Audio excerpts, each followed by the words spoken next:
ನಮ್ಮ ಚಾನಲ್ಗೆ ಸ್ವಾಗತ. ನೀವು ನೋಡುತ್ತಿರೋದು MBR ರಿಯಲ್ ಸ್ಟೋರಿ. ಇವತ್ತೊಂದು ಮಹಾಮನೆ ಅಂಥೇಳಿ ಭಾಲ್ಕಿ ತಾಲೂಕು ಅಲ್ಲಿದೆ. ಅಲ್ಲಿ ಅಪ್ಪನವ್ರದ್ದು ಭಾಳಷ್ಟು ಹಿಸ್ಟ್ರಿ ಅದ. ಒಂದು ಸಲ ಅಪ್ಪನವ್ರಿಗೆ ಗುರುಗಳಿಗೆ ಕೇಳಿ ನಿಮ್ಗೆ ಡಿಟೇಲಾಗಿ ವಿವರಣೆ ಕೊಡ್ತೀನಿ, ಬನ್ನಿ. ಪರಮ ಪೂಜ್ಯ ಜ್ಞಾನಯೋಗಿ ಸಿದ್ದೇಶ್ವರ ಮಹಾಸ್ವಾಮಿಗಳವರು ಹೌದು ಸರ್, ಭಾಲ್ಕಿಯ ಮಹಾಮನೆಯಲ್ಲಿ ವಾಸವಾಗಿರ್ತಕ್ಕಂಥ ಇದು ಪುಣ್ಯ ಸ್ಥಳ. ಇಲ್ಲಿ ಅಪ್ಪವರು ವಿಶ್ರಾಂತಿಗಾಗಿ ಕೂಡ್ತಾಯಿದ್ರು.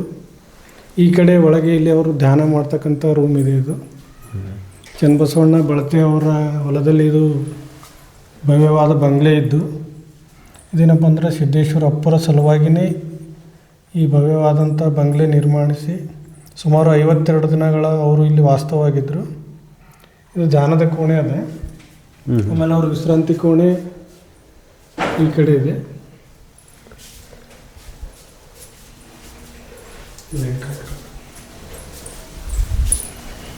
ಇದು ಸರ್ ಅವರು ವಿಶ್ರಾಂತಿ ಮಾಡೋ ಕೋಣೆ. ವಿಶ್ರಾಂತಿ ಕೋಣೆ ಇದೆ ರೀ ಇದು.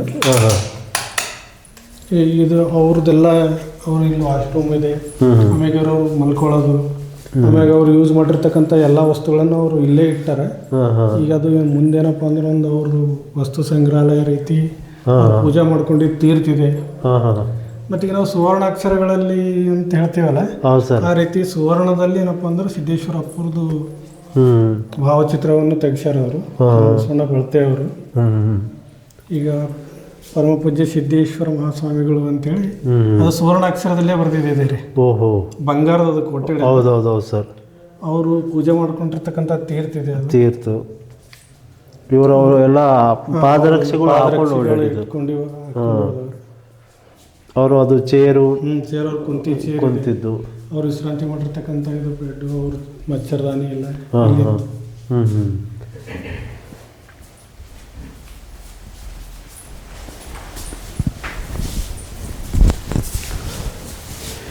ಈಗ ಬೇರೆ ಕಡೆಯಿಂದೆಲ್ಲ ಜನ ಬಂದಾಗ, ಪ್ರವಾಸಿಗರು ಬಂದಾಗ ಇಲ್ಲೆಲ್ಲ ಬಂದು ಇದನ್ನು ದರ್ಶನ ಮಾಡಿ ಪುನೀತರಾಗ್ತಾರೆ. ನಾವು ಸರ್ ಎಲ್ಲ ಜನಕ್ಕೆ ಗೊತ್ತಿಲ್ಲದವ್ರಿಗೂ ಗೊತ್ತಾಗಬೇಕು, ತೋರಿಸ್ಬೇಕೆಂಬ ಉದ್ದೇಶದಿಂದ ಇಲ್ಲಿಗೆ ಬಂದಿದ್ದು. ಈ ಮಹಾಮನೆಯ ಉದ್ದೇಶನೇ ಧರ್ಮ ಪ್ರಸಾರ. ಆಮೇಲೆ ಈಗ ಒಂದ್ಸಲ ಬಂದು ಹೋದ್ರೊಳಗೆ ಅದು ತೀರ್ಥಕ್ಷೇತ್ರನೇ ಆಗಿದೆ. ಹೌದೌದು ಸರ್. ಈಗ ಹೇಳ್ತಾರ, ಹಲವು ಮಾತೇನು ಶ್ರೀ ಗುರುವೇ ನೀನು ಒಲಿದು ಪಾದವನ್ನಿಟ್ಟ ನೆಲವೇ ಸುಕ್ಷೇತ್ರ. ಹೌದೌದು ಸರ್ ಅಂತ ಹೇಳೋ ರೀತಿ ಒಂದು ಸುಕ್ಷೇತ್ರ ಇದೆ. ಅವ್ರು ಕುಂತು ಅಧ್ಯಯನ ಮಾಡ್ತಕ್ಕಂಥದ್ದು ಇದು. ಈ ಕಡೆ ಎಲ್ಲ ಬಂದಿರತಕ್ಕಂಥ ಭಕ್ತಾದಿಗಳು ವ್ಯವಸ್ಥೆ ಮಾಡಿದ್ದು. ಸುಮಾರು 52 ದಿವಸಗಳಲ್ಲಿ ಇದ್ದು ಅವರು ಜ್ಞಾನ ದಾಸೋಹ ಅನ್ನಪ್ಪ ಅಂದ್ರೆ ಬಾಲ್ಕಿಯಲ್ಲಿ ಕೊಟ್ಟರ. ಅವ್ರಿಗೆಲ್ಲ ಈಗ ಮ್ಯಾಲೆ ಕಂದೀಲ್ ಟೈಪ್ ಅಂದ್ರೆ ಬೆಳಗ್ಗೆ ಅವ್ರ ಕಣ್ಣಿಗೆ ಜಾಸ್ತಿ ಬೀಳ್ಬಾರ್ದು ಅಂತ ಇಂಟೆನ್ಷನ್ ಇಟ್ಕೊಂಡು ಕಂದೀಲ್ ಥರ ಇದೆ ರೀ. ಇದೆಲ್ಲ ಹಳೆ ಥರ ಹೆಚ್ಚಿ ಬೆಳಗ್ಗೆ ಕಣ್ಣಿಗೆ ಇರಬಾರ್ದು. ರಾತ್ರಿ ನಾವು ವಿಶ್ರಾಮ ಮಾಡೋ ಟೈಮ್ ಎಷ್ಟು ಕತ್ತಲು ಇತ್ತು, ಒಟ್ಟು ಮನಸ್ಸು ಶಾಂತಿ ಇರ್ತದ. ಇವ್ರು ಇಲ್ಲೇ ಇದ್ದರು. ಭಾತಂಬ್ರಾಕ್ ಹೋಗಲ್ಲ, ನೈ ಬೊಗಳಿದ್ರು. ಇಲ್ಲಿ ಏನೋ ಪ್ರೋಗ್ರಾಮ್ ಇದ್ರು ಸೌಂಡ್ ಕಮ್ಮಿ ಮಾಡಕ್ಕೆ ಹಚ್ತಿದ್ರು.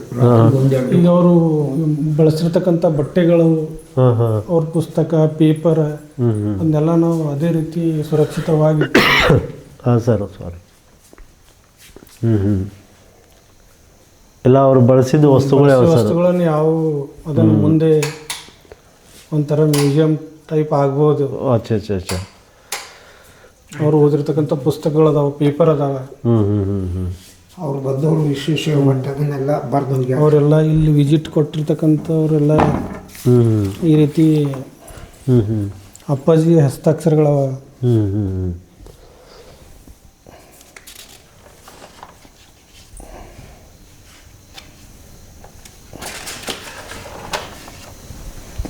ಈ ನಮ್ಮದು ವಿಶ್ವೇಶ್ವರಯ್ಯ ಭಟ್ ಅವರು ಬಂದು ಇಲ್ಲಿ ಮಹಾಮನೆಯಲ್ಲಿ ಬಂದು ವಾಸ್ತವ್ಯ ಮಾಡಿ ಅಪ್ಪರ ಬಗ್ಗೆ, ಮಹಾಮನೆ ಬಗ್ಗೆ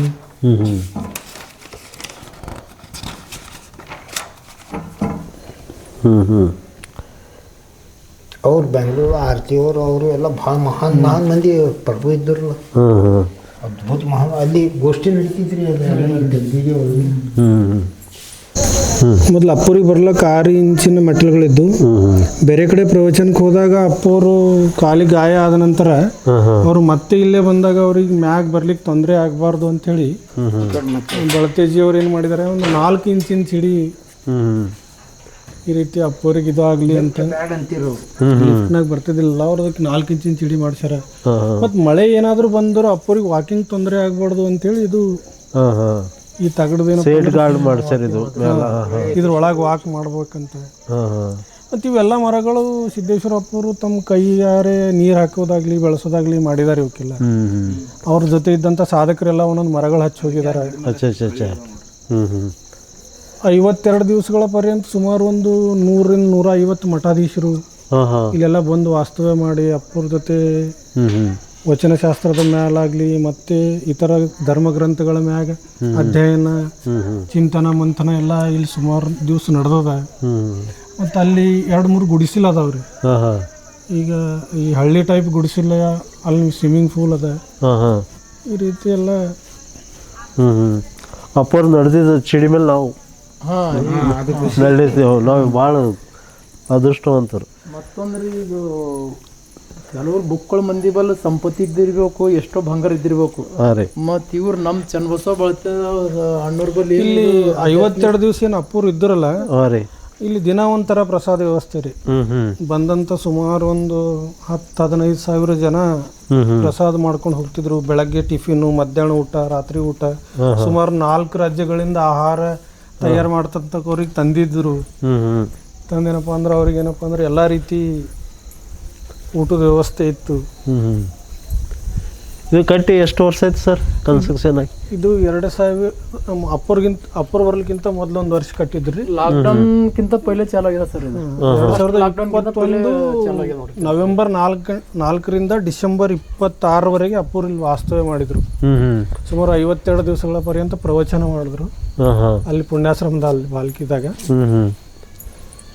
ಸರ್ ಕನ್ಸ್ಟ್ರಕ್ಷನ್ಗೆ ಏನೇನು ಯೂಸ್ ಮಾಡ್ಯಾರ ಸರ್? ಇದು ಬಿಲ್ಡಿಂಗ್ ಕನ್ಸ್ಟ್ರಕ್ಷನ್ ನೋಡ್ರಿ, ಇಟ್ಟಂಗಿ ಕೆಂಪು ಕಲ್ಲು ಇಲ್ಲಿ ನೋಡ್ರಿ, ಆಳು ಮಣ್ಣು ಅಂತ ಸಿಗ್ತದೆ ಸರ್. ಹೌದೌದ್ರಿ. ಆಳು ಮಣ್ಣಿಂದ ಅವು ಈ ಟೈಪ್ ಆಧುನಿಕ ರೀತಿಯಲ್ಲಿ ಬಳಸ್ತಕ್ಕಂಥ ಸಿಮೆಂಟ್ ಇಟ್ಟಿಗೆಗಳಿಲ್ಲಿ ಸ್ವಂತ 8% ಸಿಮೆಂಟ್ ಬಳಸಿ ಇಟ್ಟಿಗೆ ತಯಾರು ಮಾಡಿ ಉಪ್ಪರಿಗೆ ಇರ್ಲಿಕ್ಕೆ.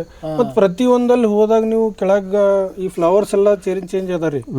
ಒಳಗೆ ಹೋದಾಗ ಬೆಡ್ರೂಮ್ನಾಗ ಹೋದಾಗ ಒಂಥರ ಅದ, ಹೊರಗೆ ಬಂದ್ರು ಒಂಥರ ಅದ. ಅಲ್ಲಿ ಜಾರಬಾರ್ದನ್ನೋ ಇಂಟೆನ್ಷನ್ ಇಟ್ಕೊಂಡು ಅವೆಲ್ಲ ಕಟ್ ಮಾಡ್ದಾಗ್ಲಿ ಈ ರೀತಿ ಪ್ರತಿಯೊಂದು ಅವರು ಬಸವಣ್ಣ ಬಳತೆಯವ್ರು ಏನ್ ಮಾಡಿದಾರ್ರಿ, ಪ್ರತಿಯೊಂದು ಸೂಕ್ಷ್ಮ ರೀತಿಯಲ್ಲಿ ನಿಂತು ನಿಂತು ಕೆಲಸ ಮಾಡ್ಸ್ಯಾರ್ರಿ.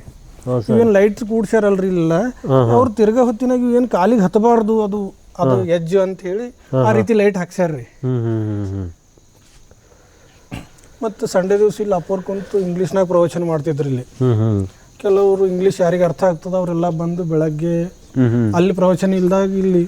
ಮತ್ತು ಇಲ್ಲಿ ಒಳಗೆ ಏನು ಮಾಡ್ತಿದ್ರಿ, ಎಲ್ಲ ಮಠಾಧೀಶರು ಸಾಧಕರು ಎಲ್ಲ ಕುಂತು ಸುಮಾರು 3-4 ತಾಸೆಲ್ಲ ಕ್ಲಾಸ್ ಮಾಡ್ತಿದ್ರು.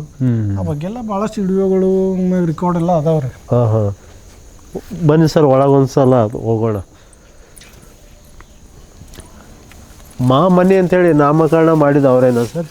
ಹಾಂ, ಸಿದ್ದೇಶ್ವರಪ್ಪರು ಸ್ವಂತಾಗಿ ಮೊದಲು ಅರಿವಿನ ಮನೆ ಅಂತ ಇಟ್ಟಿದ್ರು. ಆಮೇಲೆ ಅರಿವಿನ ಮನೆ ಅಂದ್ರೆ ಅದು ಕೇವಲ ಬುದ್ಧಿವಂತರಿಗೆ ಅದನ್ನ ಆಗ್ಬಹುದು, ಮಹಾಮನೆ ಅಂದ್ರೆ ಎಲ್ಲರೂ ಬರ್ಬಹುದು ಅಂತೇಳಿ ಅವರೇ ಏನಪ್ಪ ಅಂದ್ರೆ ನಾಮಕರಣ ಮಾಡಿದ್ದಾರೆ. ಇದು ಅಪ್ಪೋರದು ಅಂತಿಮ ಅಭಿನಂದನಾ ಪತ್ರ ಇದೆ ರೀ. ಇದರ ಅರ್ಥ ಬಹಳಷ್ಟು ಅರ್ಥಗರ್ಭಿತವಾದಂಥ ವಾಕ್ಯಗಳು ಅದಾವ್ರಿ. ಇವು ತಿಳಿದ್ರು ಇದ್ರ ಬಗ್ಗೆ ಸುಮಾರು ದಿವಸಗಳ ಪರ್ಯಂತ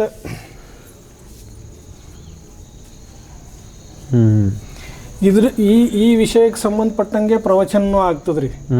ಬದುಕು ಅನುಭವಗಳ ಪ್ರವಾಹ ಅಂದ್ರ ಜೀವನದಲ್ಲಿ ಬರ್ತಕ್ಕಂಥ ಪ್ರತಿಯೊಂದು ಅನುಭವಗಳ ಪ್ರವಾಹದ ರೀತಿಯಲ್ಲಿ ಬರ್ತಾವ. ಬದುಕಿನ ಸಿರಿವಂತಿಕೆ ವಿಶ್ವಚಿಂತನೆ ಮತ್ತು ಸತ್ಯ ಶೋಧನೆಗಳಿಂದ ಅಂತ. ನಾವು ದುಡ್ಡಿನಿಂದ ಸಿರಿವಂತಿಕೆ ಅಥವಾ ಬಂಗಾರ ಒಡವೆಗಳ ಬಗ್ಗೆ ನಾವು ಹೇಳ್ತೀವಿ. ಆದ್ರೆ ಅಪ್ಪರು ಹೇಳೋ ಉದ್ದೇಶ ಏನಂದ್ರೆ ವಿಶ್ವಚಿಂತನೆ ಅಂದ್ರೆ ನಾವು ಯಾವ ರೀತಿ ಬದುಕ್ತಾ ಇದೀವಿ ಅದೇ ರೀತಿ ಎಲ್ಲರಿಗೂ ಬದುಕಬೇಕು. ವಿಶ್ವಚಿಂತನೆ ಅಂದ್ರೆ ಸರ್ವೇ ಜನ ಸುಖಿನೋ ಭವಂತಿ ಅಂತ ಅಂತೇವಲ್ಲ, ಆ ರೀತಿ. ಸತ್ಯ ಶೋಧನೆ ಅಂದ್ರೆ ಪರಮಾತ್ಮ ಸತ್ಯ ಏನಿದೆ ಅದರ ಬಗ್ಗೆ ಶೋಧನೆ ಮಾಡದೆ ಬದುಕಿನ ಅತ್ಯಂತ ಶ್ರೇಷ್ಠವಾದ ಚಿಂತನೆ ಅಂತ ಅವರು ಈ ರೀತಿ ಪ್ರತಿಯೊಂದು ಶಬ್ದಕ್ಕೂ ಅದರದೇ ಆದಂಥ ಅರ್ಥ ಇದೆ. ತಿಳಿದವರು ಅದ್ರ ಬಗ್ಗೆ ಬಹಳಷ್ಟು ಹೇಳ್ಬೋದು. ಕೊನೆಯಲ್ಲಿ ಅವ್ರು ಹೇಳ್ತಾರೆ, ಸತ್ಯವೂ ಇಲ್ಲ, ಸತ್ಯವೂ ಇಲ್ಲ, ಸಹಜವೂ ಇಲ್ಲ, ಅಸಹಜವೂ ಇಲ್ಲ, ನಾನು ಇಲ್ಲ, ನೀನು ಇಲ್ಲ, ಇಲ್ಲ ಇಲ್ಲ ಎಂಬುದು ತಾನಿಲ್ಲ, ಗುಹೇಶ್ವರ ಎಂಬುದು ತಾ ಬಯಲು ಅಂತೇಳಿ ಈ ರೀತಿ ಅಲ್ಲಂಬರ್ಗನ ವಚನದ ಬಗ್ಗೆ ಇಡೀ ಅವ್ರ ಜೀವನ ಪರ್ಯಂತ ನಾವು ಅವ್ರದ್ದು ವಾಣಿ ಆಗಲಿ ಅವ್ರ ಪುಸ್ತಕಗಳಾಗಲಿ ಸುಮಾರು ಪುಸ್ತಕಗಳು ಬರ್ದಾರ್ರಿ. ಅವೆಲ್ಲ ಇಲ್ಲಿ ಮಹಾಮನೆಯಲ್ಲಿ ಪುಸ್ತಕಗಳನ್ನು ಭೀ ತಾವು ನೋಡ್ಬೋದು. ಹಾಂ ಸರ್.